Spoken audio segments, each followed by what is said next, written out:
بسم اللہ الرحمن الرحیم الحمدللہ والصلاة والسلام علی رسول اللہ اما بعد۔ جیسا کہ پچھلے درس میں ہم نے سورہ نساء کی آیت نمبر 69 کی تلاوت، ترجمہ اور تفسیر سماعت کی،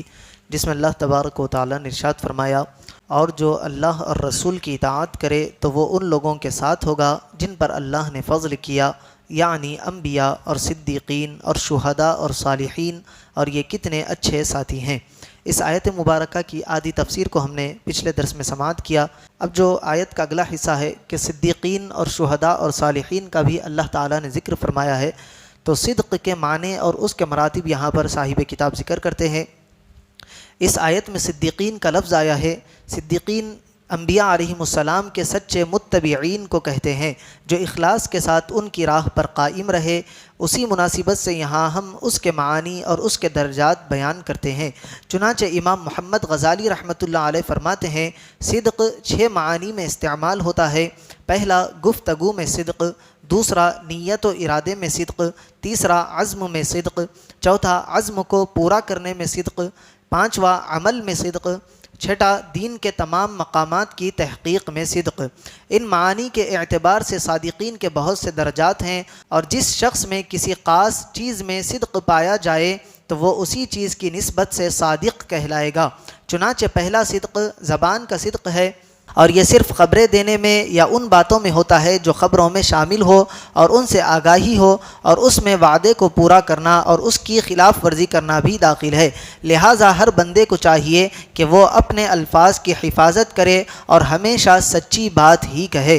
دوسرا صدق ارادے اور نیت سے متعلق ہے، اور یہ اخلاص کی طرف لوٹتا ہے، یعنی بندے کی حرکات و سکنات کا باعث صرف اللہ تعالیٰ کی ذات ہوتی ہے۔ اگر اس میں کوئی نفسانی غرض بھی آ جائے تو صدق نیت باطل ہو جاتا ہے، اور ایسے شخص کو جھوٹا کہنا صحیح ہے۔ لہٰذا ہر صادق کا مخلص یعنی اخلاص والا ہونا ضروری ہے۔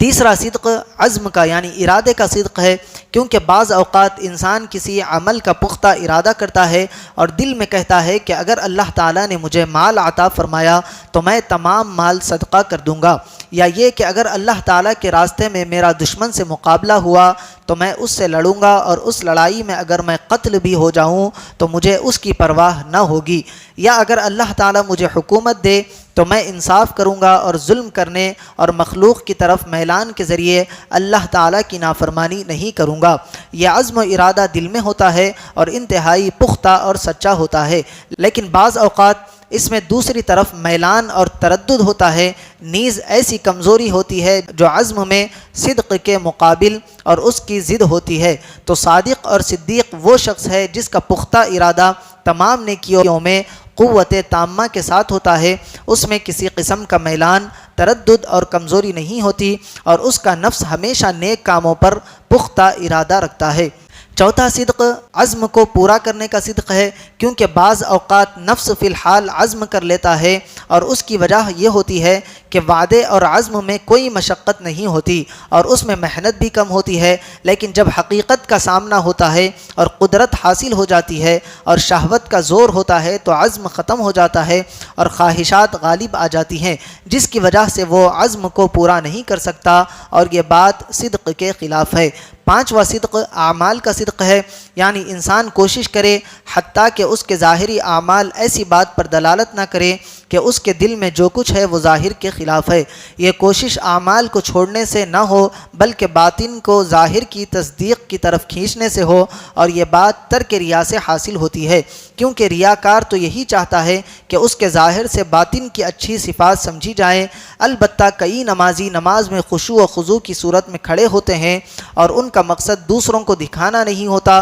لیکن ان کا دل نماز سے غافل ہوتا ہے، اور جو شخص اسے دیکھتا ہے وہ اسے اللہ تعالیٰ کے سامنے کھڑا دیکھتا ہے، جبکہ باطنی طور پر وہ خواہشات میں سے کسی خواہش کے سامنے بازار میں کھڑا ہوتا ہے۔ اس طرح یہ اعمال زبان حال سے باطن کی خبر دیتے ہیں، اور وہ اس میں جھوٹا ہوتا ہے، اور اس سے اعمال میں صدق کی باز پرس ہوگی۔ اسی طرح کوئی شخص سکون اور وقار سے چل رہا ہوتا ہے، حالانکہ اس کا باطن سکون و وقار سے موصوف نہیں ہوتا، تو یہ بھی اپنے عمل میں سچا نہیں۔ اگر اس کی توجہ مخلوق کی طرف نہ ہو اور نہ ہی وہ ان کو دکھا رہا ہو۔ خلاصہ یہ ہے کہ اگر ظاہر کا باطن کے خلاف ہونا قصد و ارادے سے ہو تو وہ ریا ہے اور اس سے اخلاص ختم ہو جاتا ہے، اور قصد و ارادے کے بغیر ہو تو اس سے صدق فوت ہو جاتا ہے۔ اور اس قسم کی خرابی سے نجات کی صورت یہی ہے کہ ظاہر و باطن ایک جیسا ہو، بلکہ باطن ظاہر سے بہتر ہو۔ چھٹا اور سب سے اعلیٰ و معزز درجے کا صدق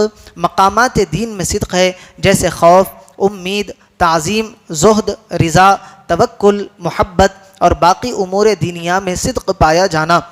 ان امور کی کچھ بنیادیں ہیں جن کے ظاہر ہونے سے یہ نام بولے جاتے ہیں، پھر ان کے کچھ مقاصد اور حقائق ہیں۔ تو حقیقی صادق وہ ہے جو ان امور کی حقیقت کو پالے، اور جب کوئی چیز غالب آ جائے اور اس کی حقیقت کامل ہو تو اس سے موصوف شخص کو صادق کہا جاتا ہے۔ یاد رہے کہ آیت میں صدیقین سے سلطان دو جہاں صلی اللہ علیہ وسلم کے اکابر صحابہ رضی اللہ عنہم سب سے پہلے مراد ہیں، جیسے حضرت سیدنا ابو بکر صدیق رضی اللہ عنہ۔ شہداء سے مراد وہ حضرات ہیں جنہوں نے راہ خدا میں جانیں دی، اور صالحین سے مراد وہ دیندار لوگ ہیں جو حق العباد اور حق اللہ دونوں ادا کریں، اور ان کے احوال و اعمال اور ظاہر و باطن اچھے اور پاک ہو۔ اللہ تعالیٰ سے دعا ہے کہنے اور سننے سے زیادہ اعمال صالحہ کی توفیق عطا فرمائے۔ جس طرح ہم نے ہمارے ظاہر کو سنوارا ہے، اللہ تعالیٰ ہمیں اپنے باطن کو بھی سنوارنے کی توفیق عطا فرمائے۔